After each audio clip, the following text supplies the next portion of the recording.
Hey guys, welcome to another episode of Homefront Harmony. I am your host, Stevie Dahl.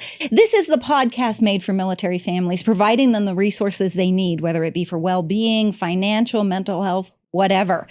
I am excited today because one of the best parts of this podcast is we get a chance to look at all perspectives of the military family. Now, some of you may have seen our friendly friend there, Rob Novotny, fighter pilot himself, Blender. We actually got his wife to join us today, which is not only fantastic because not only is she a hero on the home front, but she was also awarded Military Spouse of the Year 2015. Is that correct, Dawn? For Europe, yes. For Europe in 2015. That is phenomenal. Hello, Dawn. Welcome. Thank you. It was actually Command Team Spouse of the Year. Command Team Spouse. There's a Military Spouse of the Year, and it used to actually go through the White House. Oh, wow. Okay. It hasn't happened in about 6 years or so, but that I know of. Mm-hmm. But I did have a girlfriend that was on the committee. George Bush started it. Oh, how fun. And my girlfriend headed it up. So, yeah. That's awesome. That's so awesome and exciting. All right. So let's talk. We're going to kind of play a little bit. You and Rob now have been married for over 30 years? 32 years. Almost 33 years. Oh, that's awesome. Congratulations. Thank you. I love that. I love to hear the love stories. There's so many different types of relationships. Yes. And I love the dynamics. My parents were together over 50 years when we lost Dad, and just still as happy and as in love as they were back then. So it's fun to get to see that happen more often than not. So for me, I remember when we did discuss with Rob, he was telling us that you guys met. You had other plans for your life. I did. Than to be a military spouse. Yeah, absolutely. So kind of walk us through what you had planned.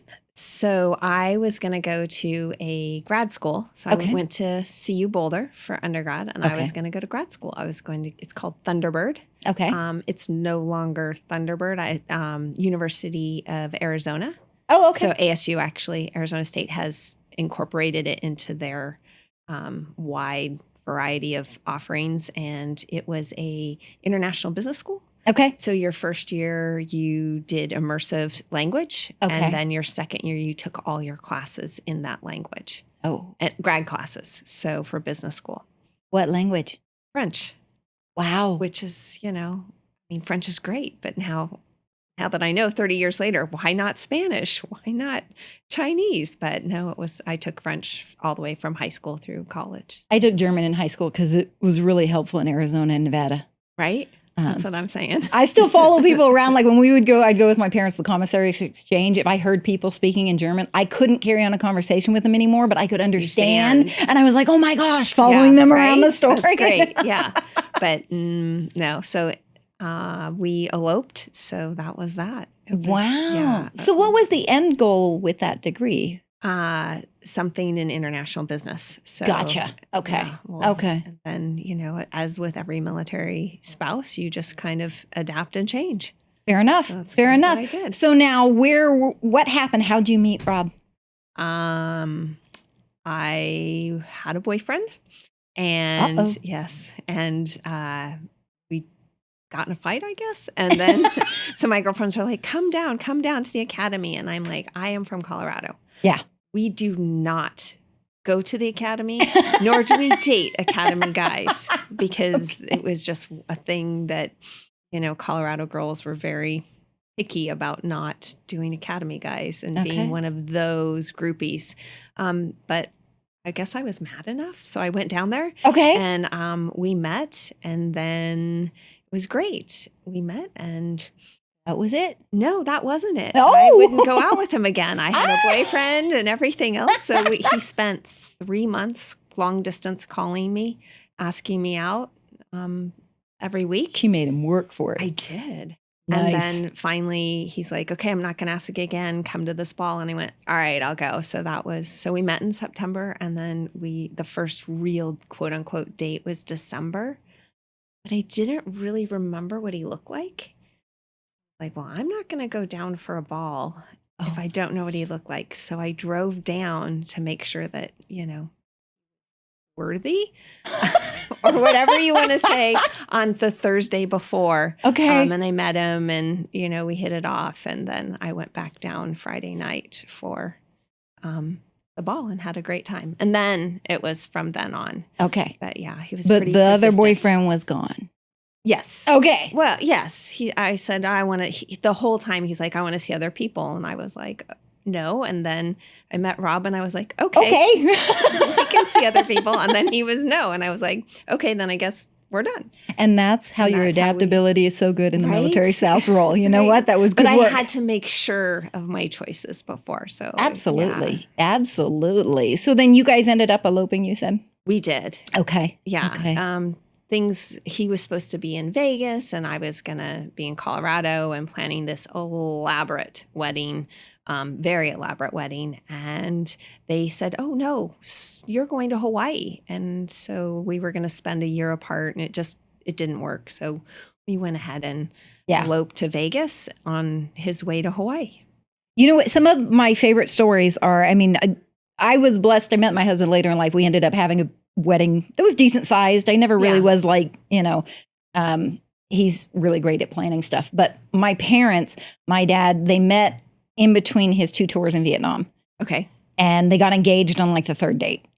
And then he came home and he said to her, marry me this weekend. And my mother said, you give me 2 weeks and I can pull off a wedding. And that's why their wedding anniversary is October 17th. Because she did. That's great. Yeah. She pulled it off. Yeah. I didn't give my parents any choice. So yeah, it was a lot of back and forth. And it was just, I don't know. We went to the Little Chapel of the Flowers. Oh, there you go. Just like Carmen Electra, although we got married before they did. Okay. Carmen Electra and the basketball Dennis Rodman? player. Yes. Okay. I know weird entertainment facts, people. No, Go ahead. It's down by the Stratosphere. It's still there. It is. It is. Yep. It is. And then we drove from Vegas to San Francisco, dropped his car off, and I went back to Colorado, got all my stuff packed up, and 2 weeks later we were in Hawaii together. Hey, that's not a bad first service station is Hawaii. I'm telling you what. That's a great place to be. Yeah. Our witness was the limo driver. Oh, nice. Yeah. Okay. Sonny was his name. Sonny. Yeah. Thank you, Sonny. I know. Very cool. And then 20 years later, we redid our vows, same time, same chapel. And fun. And we actually invited people. So there you go. Yeah. There we go. We had more witnesses that second time. Exactly. I love it. I love it. Now, when you went into the life of a military spouse, you had no experience understanding anyone like who had lived that? My grandmother. Okay. So my grandfather was a colonel. He was first cav. Okay. In the Army. Okay. And he was on the boat off of Japan. He was there when they freed the Bataan Death March people. He was ready to go in, and they went in. They got to free them and help them. And then he was actually in the Korean War. Oh, so wow. my grandmother was very involved. Okay. Back then you actually had to be. Uh-huh. I actually, when we got married and got to Hawaii, somebody handed me a book, and it was not military, but Air Force wife book. Okay. And he had highlighted some Key things points. like you need to wear gloves and you need to just things that didn't go on at all in the military anymore. But they were the things that my grandmother said, like going to somebody's house at Christmas and dropping off your card so they could count your attendance and things like that. But it was a big joke for this guy to give it. And I have it to this day. Oh, that's fun. Yeah. I love that. So That's crazy. It's interesting to look back on what things were done. Mm-hmm. And how much it changes over time. Because just since my father served, well, my grandma's there. They used to have coffee and they had cookies and everybody sat with their gloves and, around the coffee table. And our Air Force wife coffees were not, or spouse coffees now, they were not like that. Yeah. No, they were parties and, so there was coffee, I think, but mostly there was wine. Okay. Yeah. Okay. I So like that's kinda those. how it That's good. changed. Yeah. So we had all sorts of different things that we would get together at least once a month. Very For fun. the entire time I was in the Air Force, there were Air Force. And I imagine, coffees. Yeah. when my dad was enlisted. Mhm. So going in as the wife of an officer, little different Yeah. climate, Yeah. we'll say. I think so. Yeah. A little bit. We tried very hard when Rob got up in rank to include the enlisted spouses because our view and my view was there's no difference. A spouse is a spouse. You're all going through the same things. Right. So in the beginning, yes, it was just the officers. But, when we were in England especially, and he was the commander there, things really shifted. And my house was open to anybody. Anybody could come up to my door and knock on my door and come in. And that's what happened. Okay. Anytime, any day. And so we really brought the enlisted spouses into the fold, especially there. And I love them both a little more now. Yeah. That's awesome. Because I feel like there's, it's such a tight community in the military world. You know, it never makes sense to have that elitist, mindset to it at all. It doesn't. There was someone that actually said, okay, everybody line up by rank. And it was your spouse's rank and you're supposed to line up. And they said, that none of you have rank. I don't know what you're doing lining up. But it was one of those things that, hey, you need to remember that you're a spouse and you're going through the same things. Like everybody goes through the same things, the moves, the housing. I mean, we had housing where we had rats and centipedes falling through the ceiling. I mean, it doesn't matter. You're all going through the same things. Yeah. And there's a lot of, assumptions on both sides that really aren't there. And I think that we were able to break some barriers, especially in England. That's awesome. That's where he and I won the couple of the year or whatever, couple of the year, whatever it was. I love it. But that award, and I think it was because we really tried to break those barriers. That's awesome. I love that. Because a lot of times it's the misconception or the miscommunication that ends up being a problem. Yeah. And I mean, just as much as any enlisted would be, Rob told us you had young children and he was getting deployed for combat. And I don't care. Katie was 5 weeks. Yeah. I don't care what rank the service member is. I don't care how long you've been together. I don't care how that in itself every time is its own. It is. Yeah. Yeah. And I think some of the things early on is that we didn't really have a lot of enlisted people in our squadron. Our squadron was on pilots. Gotcha. So they had taken the maintainers out where there's a much of our enlisted force in that kind of realm would be the maintainers. And they weren't in our squadron. So, it was, as he got up in rank, I learned more and more about the enlisted force and everything. And the maintainers are some of my favorite people that I like to hang around with.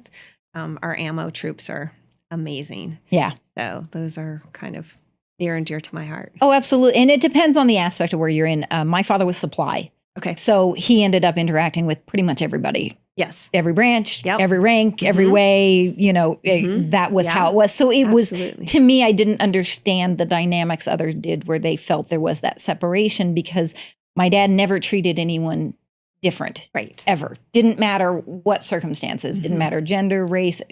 And that was just how I was raised. That's how Rob is. Yeah. So, we just kind of try to bring everybody together. Yeah. And, make it a one base, everybody's involved. Oh, yeah. And I was able to take spouses on tours of the base and see all the different components, whether it was the recycling plant or the hush house, which is where they test the engines. So some was more exciting than other. And just so that they could get a sense of how everybody contributes, even the spouses to that side. That's awesome. That's very cool. I think in Australia, my mom worked as a tour guide.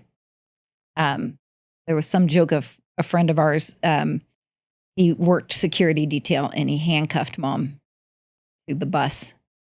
And he's lucky he handcuffed her. He would have been hurt. Don't care how strong he was. That's great. Yeah. We did a lot of different things like that. Yeah. So we got the favorite was the military working dogs. That's where everybody wanted to go. So of course, we hit that. They're amazing animals, and the handlers are so good. And we were able to see a lot. And we actually got to see people run away from those dogs, and they don't run far. They don't make it. No. They don't make it far. Yeah. But we brought the spouses in to do that too, because I think it was really important to actually get that entire the understanding entire family behind everything, so that when they had to go do hard things or go away or deploy, they really knew kind of what was going on and why. No, it's very true. What I think is great about how you guys handled it that way is because actions speak louder than words. Mm-hmm. You can say we're united, we're together, we're united, we're together. But until you start doing those activities, until you start getting people that understanding, that insight, that involved, they're not going to be accessing classified information. Okay. But, let them have that better understanding of where it is. I think that helps a lot too with the mental state. I mean, the spouses carry a lot. Yes. And people I think sometimes the spouses and the children are a little forgotten. Yes. Whereas when you have, and we've witnessed this, I saw it with my parents, I see this with you and Rob, when you have that united front, when you have that strong relationship, when he has the support he needs, he can go do what he needs to do. Absolutely. Without it, having that burden from home, because home is handled. And right, they know that they'll be taken care of. And there were many a times where I think that what it did was open the door so that spouses would come with issues and they would actually come directly to me, which we had an open door policy. And I might hey, Rob, did you know this was going on? Yeah. And then he could take care of it. So Absolutely. I never stepped in to fix it. No. But I would let somebody know, hey, this doesn't seem right. Can you look into it? And oh, yeah. When you have that I safe built zone. trust. Yeah. That safe zone where people can talk to you. That's so huge. Is one of the things I've loved with this podcast is we have had so many people come on and talk candidly about how they were affected by certain areas. And I love that they feel that safe zone because we are getting people online going, man, me too. Yeah. I went through that too. And the more people know you're not alone, you're not the only one battling this stuff. There's other people you can talk to. And I mean, my dad got out of the service in 88. And my mother is still like there's just certain aspects of that military spouse. She's just, and I call her the OG military spouse because she's got it down. That's great. Yeah, and I'm well aware that not everybody had the same experience. Not everybody had people like Rob and I. So I know that it can be difficult too when you don't have that. But absolutely. I would encourage everybody to seek somebody or some sort of support because it's there. You just you actually might need to actually go out and find it. Not that that's fair or whatever, but I think it's there. I know it's there between spouse groups and the Airmen and Family Support Center, which I know it's not called that anymore, but I can't help it. That's what we call it. It's okay. I still call some stuff by old name stuff too. It's okay. But I will tell you, there are a lot of resources out there. Part of the reason we created the website for Homefront Harmony was to get links and access to resources. The government has grown a lot. There's still a lot of growing for them to do. Right. But they provide far more now than they ever have before. But then you also have, you've got Military One Source through the government doing a lot and helping out there. You have the Military Spouse Employment Partnership where they encourage companies to hire military spouses because, my goodness, is that a problem? My girlfriend works for so I partner with them through my work. I love them so much. And then you have the outside ones, the Blue Star families. You have Recruit Military, where basically the company is made up of military spouses and veterans, and they're helping military spouses and veterans find jobs. Bakery, have you heard of them? I have, Yeah, they're an amazing organization in DC. So, and they bring spouses in to run the bakery and learn all sorts of skills that they can take back to being an entrepreneur or getting a different kind of job in not just retail, but in the business world. So it's great. See, and I love that because there are a lot of people think when you become a military spouse, that's it. Your dreams are gone. And they transition in a different way. And they may transition multiple times. That's kind of one of the biggest questions I get from military spouses, or used to get to mostly, was, well, how did you do it? Like, how do you balance work and life and everything? And I was like, well, sometimes you have to change your dreams. Right. And what you're going to do with your life. Sometimes you can. I have girlfriends that have been lawyers and are continue with that. And they've done it the entire time. And then I've had friends that were in business and now are teachers, or there's a lot of times I didn't work. So I did a lot of volunteering and that fulfilled me. And I did a little entrepreneur phone card business, and I would go to in Okinawa. I would go to different bazaars and sell phone cards because that's what I could do at that time. And then, in the end, I wound up, working for a drafting and engineering company, not doing any drafting or engineering, just marketing and things like that. But and that nowhere in there did I say international business. I got my master's in finance because I was going to go do that. And then we moved to Okinawa. So I couldn't go do that. That was the first time. So I changed. I just kept changing and changing.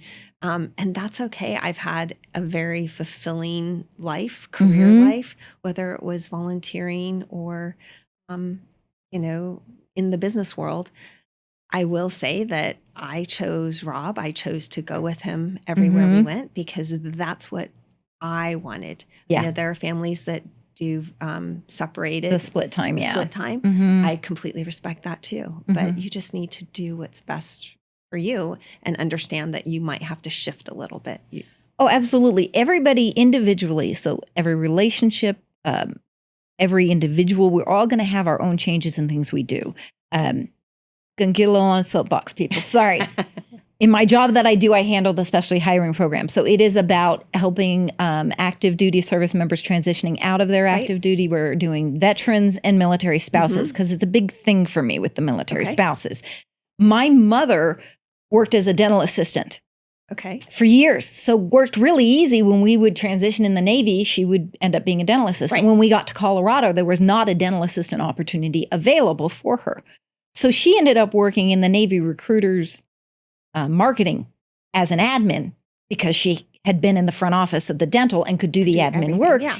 And then after we moved away from Colorado, she went back into the dental office because that was the world where she had. And it looked like a seamless transition from the outside looking in, but that's just what you do. You just handle the situation as it's thrown to you. And I feel like in my job with helping people and in their employment search, the biggest thing we're trying to do is educate the clients because they have no idea the level of employee they're missing out on. Right. Because they're titling it, they're a military spouse.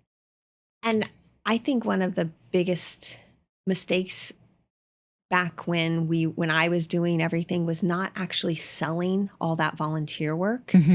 Like it should have been sold. Like it doesn't count. It does. Yeah, let me tell you, setting up an Air Force ball and being in charge of all of the decorations and the actual physical setup and getting all the donations for all the money and everything and getting a team together and keeping that team together with all the different viewpoints, knowing that everyone's a volunteer. Let me tell you, if you manage volunteers, that's a lot harder than managing people that you pay because they don't have any real skin in the game, except they want to volunteer. So, it's a lot trickier. And if you can manage volunteers, you can manage anyone. See, and that's key too. Stuff that you need to put on your resume. We talk about a lot verbiage on resume. Okay. So there are translators that you can put in the military terminology. It will translate it to civilians. So your resume to the civilian world, if you served, makes sense. Same thing for spouses. So what she just discussed, well, you're planning a ball. So you're an event planner and you managed people. And then on the financial side, you had the budgeting that you dealt with. Because it's volunteer, they don't think the words fit that really do. Right. You did that work, you just happened to not get paid for it. Right. Every year they'll add another zero to that. So, it plays out the way it plays out. Yes. But yeah, no, that's very true. That's one of the things, it's a twofold education we deal with. Right. Educating the spouses on the value and worth of everything that they're contributing and bringing in to the game, as well as the clients on what the opportunity is. We do, through my company, the Active Owner Group, we have a program that we do where we actually have spouses. We hire them in groups. We train them. Okay. Positions are 100% remote. And they get to go into the sales world and they get to control. Wow. It's great. Their salary and their commission, but it's remote. Right. So even if they move, they can keep doing the job they were doing kind of thing. And I love that aspect to it because remote wasn't an option for so long. And spouses had to start over every time. I would say military spouses kind of started in the remote world because I have all those girlfriends that were lawyers or anything else that and that actually did remote. So whether they were admin, a lot worked in the medical, billing, and all of that and all that, they could, once they worked for 3 years, their employers didn't lose them. So they learned how to do remote. So it wasn't, I was remote before for my job too, before I actually. Remote was like a thing, yeah. Well, before COVID and remote actually happened. Yeah. That's how I started, which was great. I, 20, I think my first remote job was 2012. There you go. Yeah. Yeah. So I worked for a year and then we moved. And so I went remote. Yeah. Yeah. And I would actually highly suggest, if you can't find a job, then just go volunteer. Spend your hour, 2 hours a day getting your resumes and everything together, probably no more than that, because then you're just beating your head against the wall and getting frustrated, and then get out of your house and go volunteer, because a lot of times that's what leads to meeting people or actually getting a job in that. I will say that 100% networking still is one of the best ways in the job marketplace to connect, to know people, to, get where you are. That's half of the reason we get the guests we get on the show, is just through, people knowing people aspect, which is phenomenal. So, all right. So now tell me when Rob decided he was getting ready to go ahead and transition out of service. Okay. So you guys talking? Yes.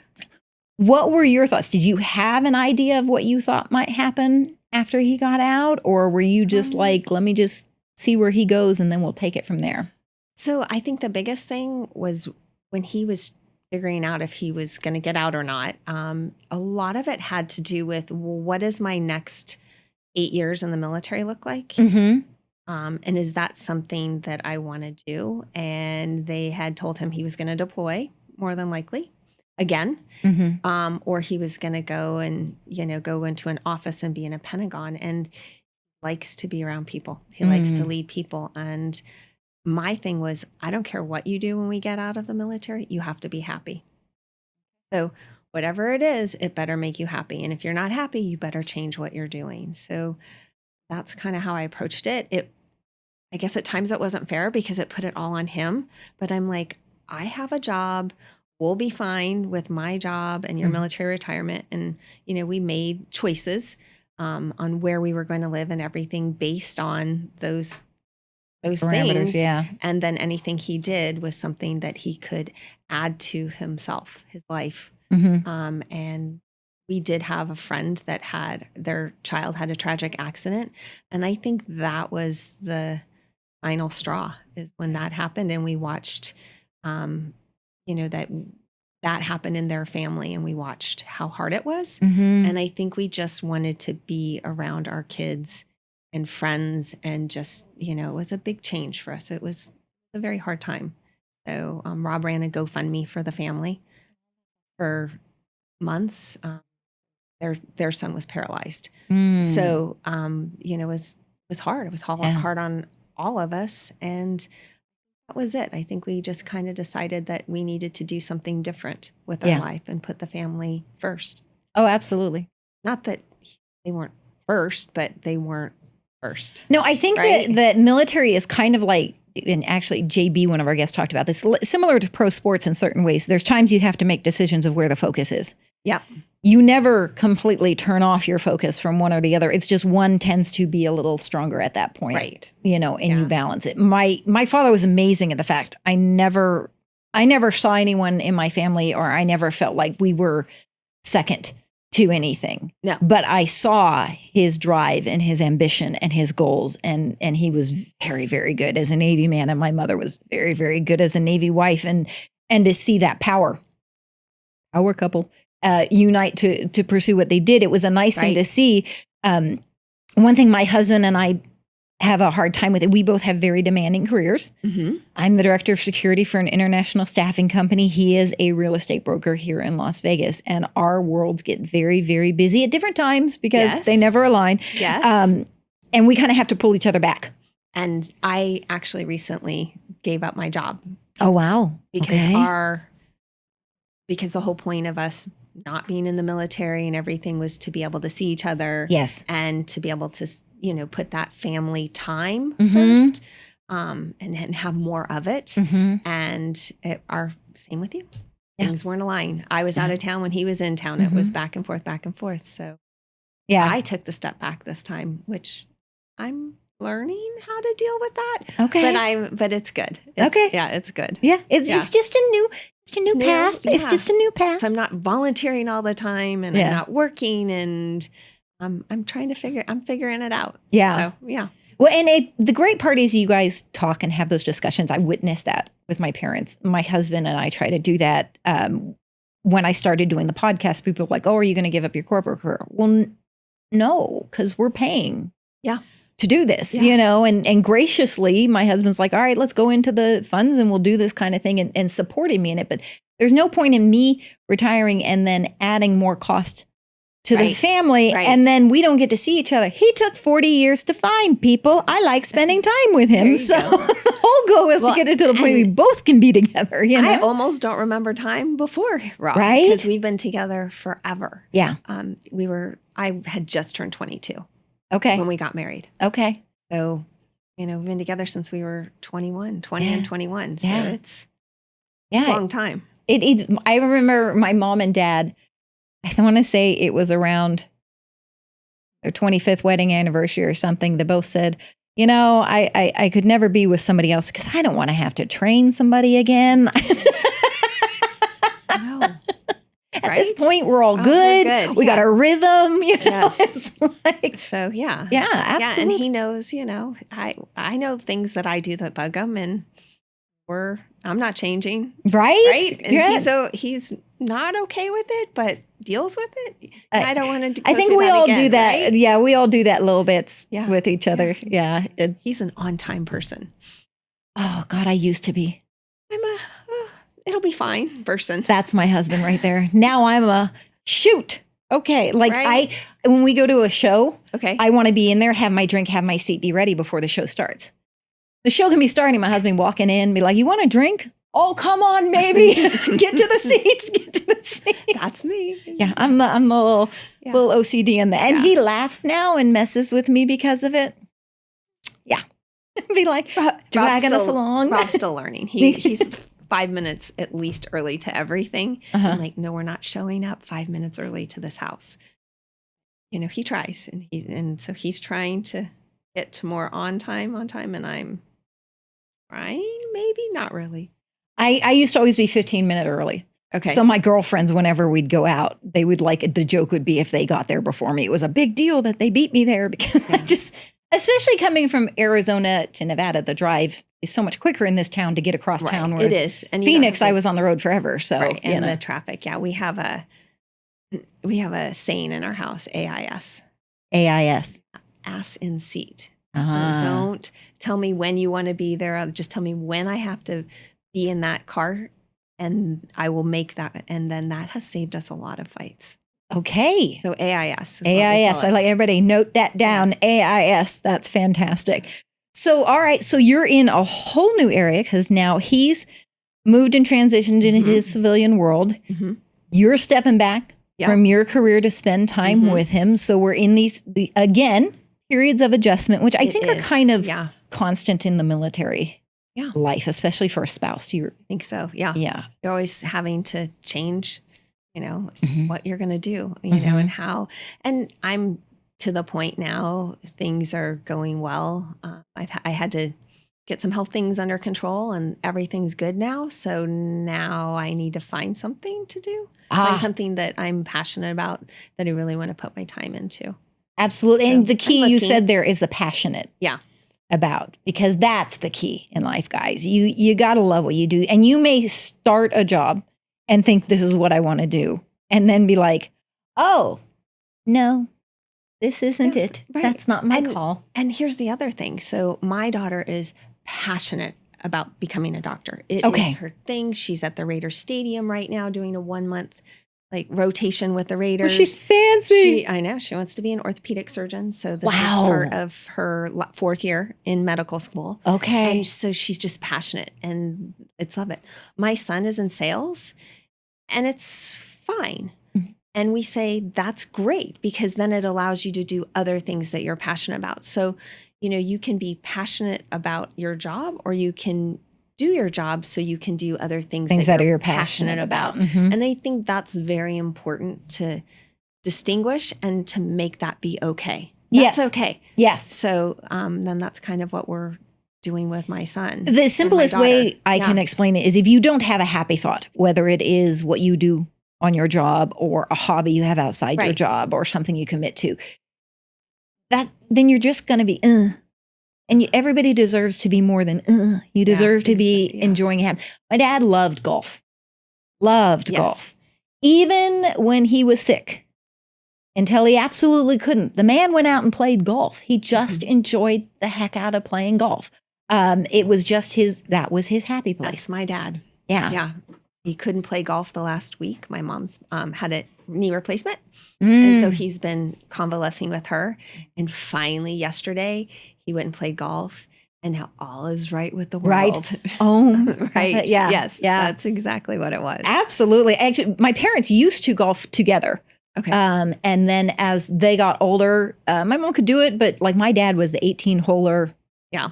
Enjoyed the play. He could do the 9 too, but he just, That's he liked one the of play. the things that I'm going to be trying come this fall, because Rob fun. likes golf.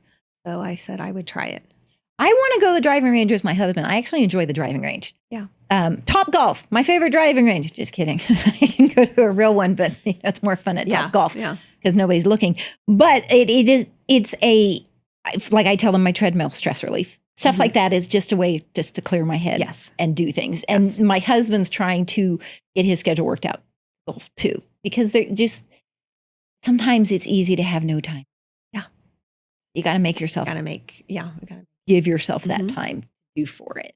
And I will say there's little tidbits I have in my life. I still clean my house like it's going to get inspected if I'm moving out. Because my mom taught me how to do that. That's great. So like when I got a woman to help clean the house because I was so busy, I was like, I don't know. And then she cleaned it the way I wanted. And I'm like, all right, she even did the baseboards. Okay. She can girl right there. All right. That's great. Yeah. Oh, yeah. No, my husband vacuums. Nice. He does the dishes. He does his own laundry. He likes it done a certain way. And I don't always do it that way, so he does it, and it just kind of how we agree. He's got a lower tolerance for mess than I do, and my tolerance is, it's not that high, comparatively. So, I don't like mess. I am the daughter of a Navy supply chief. My husband and I have so many boxes in our house because combining 2 grown adults into one household, oh my gosh, and we can't get through them all, and it drives me insane. And he's just like, they'll be okay. We'll get to them eventually. And I'm like, oh, you are so lucky I haven't just taken over one day. I could so just organize this. Yeah, that's Rob. Yeah. And he does take over, and there are no boxes on the ground in our garage. The only boxes, actually, I don't think there's any boxes in our garage or in our entire house. Oh. So he just can't do it. He does the rock done. And I had some dishes that I had packed up, and I was going to take them to donate, and they were in his garage. And when I got back from a trip, they were gone. That's so funny. My husband always says, oh no, did you Stevie clean? Because if I Stevie cleaned, he might not be able to find it ever again. It's probably in the trash. Exactly. There's organizing and there's Stevie cleaning. And if Stevie cleans, it's done. Yeah. That's how it works in our house. Yeah. Too. And he likes organized stuff. It's not like my husband's a messy guy per se. It's just I'm that level up. I understand. Yeah. He's like I am, and you're like Rob. Yeah. Kind of. Yeah. But that's why it works. That is. It works. Ebb and flow. Yeah. Give and take. Got the balance to it. Now, okay, so you guys have the 2 kids. Yes. Okay. We have one going for the doctor. We have one doing sales. And we were talking, Rob and I were discussing travel bug. Still bit them both too. So that's awesome. Yeah. Awesome. I saw, that he had said, Katie, said, hey, here are my 2 weeks. Where are we going? I don't know, but we'll figure it out. Still don't know. The pressure. It's the pressure. Well, she's like, this is my last time. I'm like, no, it's not. No. I mean, a lot older than you and know that this will not be your last time. Right. But in your world, yes, this is your last time for a few years. So when she goes off to residency, she won't have the flexibility, but yeah. she won't have the money either. So Yeah. No, the cutoff for me was the military ID. That hurt. That hurt because I didn't go to college, so I lost it at 21. It literally said on the ID midnight, October 20. I was just like, hers is April. Well, actually, it's April 25th, 2026, because she's getting married. oh. Her cutoff would be May 10th when she graduates. But her cutoff's going to be a couple weeks early because she's getting married. And that'll be the first time in 26 years she didn't have an ID. I'll pray for you, my friend. It's hard. It's so hard. I kept it. I still have it. It's in my drawer. My son still has his. He still carries his. He's like, I know it's expired, but just can't get rid of it. My mom just got one that long ago that they just finally put on it unlimited. There's no longer an expiration date. Like she has to go in to do updates or something or other. But there's some way that when I was just like, oh, jealous.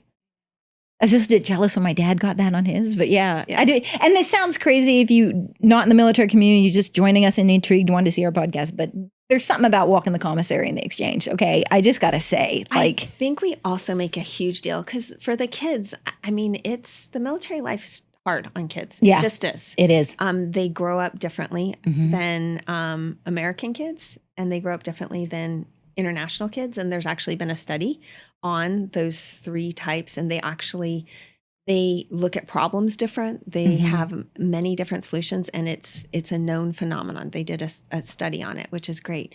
But we make a really big deal. When you turn 10, you get that ID. Oh, yeah. It's huge. Yeah. And you go get the ID, and then immediately you go to the shopette and let them buy something with their ID. It's just a big thing. And so it's a big thing. Kind of bigger than getting a bike. I'll just say it is kind of bigger than getting a bike. It really is. At least it felt that way. Yeah. Because now you can go do things on your own. Oh, yeah. Yeah. It's a little bit of freedom. Yeah. It was, I loved having the ID. And as I got older, the advantage to it was like my mother and I were discussing with the real ID with travel. My mother has one. She has a military ID. Yeah. So when she travels, she never uses her driver's license. She always uses her military ID because it works. It's her thing. It's what she used for years for her identification to it. And I miss that. It's a beautiful thing, my ID. Tucked away in a drawer with the first driver's license I ever got. I don't know why. I just keep that. Oh, they didn't take it? No, they hole punched it in Arizona. Okay. They hole punched it and I got to keep it. So, yeah. I think I asked, though. Like when I got my driver's license after Jim and I got married, I said to the girl under the picture, I said, I need to look good. Yeah. It took me 42 years to get married. I need to look good in this picture. And she said, yes, ma'am. And you know what? It's a good picture. She did good. So. It's good. Yeah. Well, I would love to get your kids on here to get their perspective as well, being a military child myself. But of course, when we were in it, 70s, 80s, so different time, different way. Yeah. And each branch is just slightly different enough. It is, definitely. In the way it's laid out. We stayed on a lot of different bases. Like we were out on Lowry. Oh, wow. Yeah.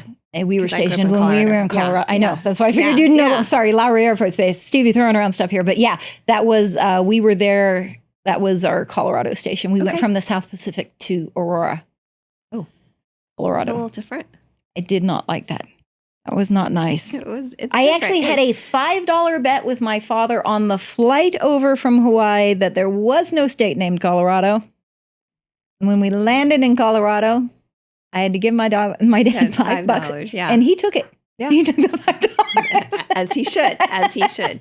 Yeah. I remember coming back from Okinawa and just going into the grocery store and just being amazed. Yeah. At what's offered in a grocery store in the U.S. compared to Japan. And we had the commissary, but it still wasn't the same. And my kids, they kind of were the same. They're like, wow. But they spent a lot of time overseas. Gotcha. And I am grateful because I think that gave them a lot of freedom because we could just say, go out your door, come back when it's dark. And we could do that in Japan on a guarded razor wired base. We could do that in England. They had a lot of freedom, and I think they really enjoyed that part of growing up on base. Yeah, I remember very distinctly being told, this is the line. When you cross this line, you're not on U.S. soil. Yep. Don't leave. So this is the line. You Yep. decide which way you want to go. And there were even, I remember being in Guam, and it's a U.S. territory, but still, it was an entirely different world off base. Yes. And so it was immersing yourself and understanding the culture and everything you could about them to. I think that that's something that a lot of Americans that don't travel don't understand the different cultures and the respect and the different laws. Yep. The laws are very different. Yep. It's not the same as the U.S. No, it is not. I know that, sometimes people are like, I'm going to leave the U.S. And I'm like, good luck with that. Have a great time. See you in 5 years. Yep. Because that's about the time where you're like, I can't take it anymore. I need to be back. I need to. Yeah. So Yeah. It's my kids loved living overseas. I did too. And I love, my husband actually has a travel bug. His parents, they're more road trippers. Okay. They love visiting Yeah. all the U.S. Like we're going to Boston with them in a few weeks. It's going to be so fun to see the history and everything. But he's got the travel bug like me. So we did Italy a couple years ago. We're doing England and France in October for our birthdays kind of thing. And he is gung-ho. Let's go do it. And, in Italy, he totally immersed himself to understand. Now, technically, he is got Italian in his blood. But he was just so excited, and he's so excited about this trip too. And it's fun to see that through someone else's eyes because I was raised, we're going to go here and we're going to do what they want to do and where they want to be. And if you ever go to Australia and they still have Black Swan beer, I'm going to have to go there one day and try one because that was what my parents, my mom always drank Chablis or Emerald Dry when we were overseas. And my dad was the Black Swan in Australia was the one drink of choice. So yeah.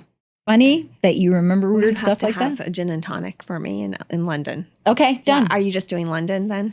No, well, we haven't picked all of our activities yet. Bath. We're working on them right now. Bath. Okay. Go to Bath. I'll take a bath. Stonehenge is right on the outside of Bath. So you can do both of those things at the same time. And they have the most complete Roman ruins. And it's a bathhouse. Oh, that's cool. It's fantastic. I mean, Bath, the city, town, village, I guess, is amazing as well with the crescent building and everything. But you see it in all the movies. Okay. Noted. Everybody make that note on your It's my things. favorite. I love it. Now, so here's the question for you as a military spouse. Yeah. When you do grocery shopping and stuff, do you still shop like you're a military spouse? You mean for an entire week at a time? Yes. Yes. You know what's great? My mother still stocks up because the rule of thumb was you don't know if they're going to be able to get you all the supplies that you, so they might not bring in what you need. So you keep. Yes. You have to keep it on hand. Living in Okinawa, we had typhoons. Yes. So we shopped for typhoons and that was fun. My girlfriend and I would both get carts and we would start shopping, and not even halfway through the commissary, we would go stand in line with our carts, and then we would take turns going back into the aisles to get the rest of what we needed because the line was wrapped so far around. Oh, yeah. That you were going to be there for hours. Oh, yeah. And then when the kids got old enough, we stayed with the baskets and talked, and they went and got what we needed. It was, kind of a family event. We were in Okinawa on 9/11. Oh, wow. Okay. And in the middle of a typhoon. Oh, my gosh. Okay. So things had been shut down, and then they were continuing to shut down. And then the typhoon came back. It did a loop, which was crazy. Only saw that one time. But we had people running out of formula, running out of diapers. Oh, yeah. Because the commissary had been shut down for 7-10 days. Yep. And they had to do special things to let moms in to get things for babies. See, So now you always keep things on hand. when the pandemic hit and everybody was freaking out about toilet paper, my sister, mom, and I were like, you guys don't stock up because we still shop like that. it's not gonna, it's just how we do. And it Yeah. saves money too if you're ahead of the game on that. So I love that to find out how many people, and most, I'll tell you, 99.9% of military spouses still shop like that. Like that. It's a hard habit to break. Yeah, I love it. Yeah. I like that it integrated down into my sister and myself to do it. So I think it's fun. Yeah, probably not as much my kids. They are just, fly by the seat of their pants. But we did tell Katie when Rob went to go get her from A&M, when it all shut down, she had just gotten back because she had been here on spring break and then went back and came back the week later. And we're like, and all the toilet paper you just bought because you just got back to school, you can't come in the house unless it's in the car. There you go. So There you go. Yeah. So there you go. That's planning ahead, strategic planning, yes, people. Yes. What we're doing. All right. So out of curiosity, because when I lived over in the South Pacific, we had a lot of cyclones, typhoons, whatever would happen. And there was a poor guy in a little Datsun truck or whatever, and he had to drive around and he would announce, the cyclone is now 1 mile from the shoreline. Oh, do really? they still do that? Or no, there's sirens all over the base. Oh, we had those too. And intercoms. And they, and they will give T-core, whatever it is. And that's the countdown for the typhoon for us. And I imagine with smartphones and everything now, it's also escalating to message. Sure. I know through security, you can do that where you can get alerts and messages on it too. But I used to always feel bad for the poor guy driving around in his little truck. Yeah, that's probably aging myself there, but that's all right. But we never worried about the typhoons either. Yeah. We never were worried because we were in a cinder block house. Yep, so were we. Every house is cinder block. The cinder block house, we lived in Australia. I bring this up all the time because Exmouth now, Harold E. Holt is shut down. Exmouth is a resort town. Okay. The house we lived in, cinder block house, sold a few years ago for over $1 million. Crazy. And I'm like, really? It was a small house? Yeah. Our houses were 1,000 square feet. That's what you got. I mean, you were in Japan. Absolutely. Yeah. And they built these houses very quickly at the end of the war. Oh, yeah. And so they all look the same. They're all painted the same. I mean, and they've all absolutely been around since then. Yeah. 5, I guess. And they built them in a year.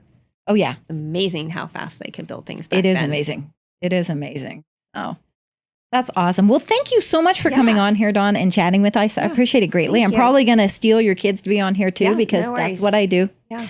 Family's family. I know. I can see Katie. Hunter, so poor child. He's our type B, just calm and introverted and everything else. And he deals with the three of us all the time. I feel bad for him. Yeah, it's kind of like my sister. She's the nice introverted one. Yeah. Mom, dad, and me never had an issue with being the center of attention. Not a problem. Can do it. Yep. Subtle ain't a word in my dictionary. Caitlin has no problem being the center of attention. Excellent. I love it. I love it. So love I it. can Love say it. she'll do it. That's Hunter awesome. might take a little convincing. That's I awesome. do it though. Yeah. Very cool. Well, thank you so much for being here. Thank you for being a hero on the home front. Thank you. And supporting your spouse thank as you did. For supporting your family too. And doing this for so many people. Anytime that resources can get out there and have an ability for people to come and look at all of your different guests to advertise that, I think that's amazing. Thank you. It's my honor and privilege to be able to live on a legacy and keep it growing and doing its own. So I love it to death. So thank you very, very much. All right, guys, we are at that time. You know what that means. You need to like, share, Instagram, Facebook. We're on Spotify. We're on YouTube. Have you checked out the website yet? Did you see the resources we have? Are we missing one we need to have on there? You can contact us and let us know. Thank you guys so much. Have a wonderful rest of your day. We'll see you next time. Covered now with lines and creases, tickets torn in half.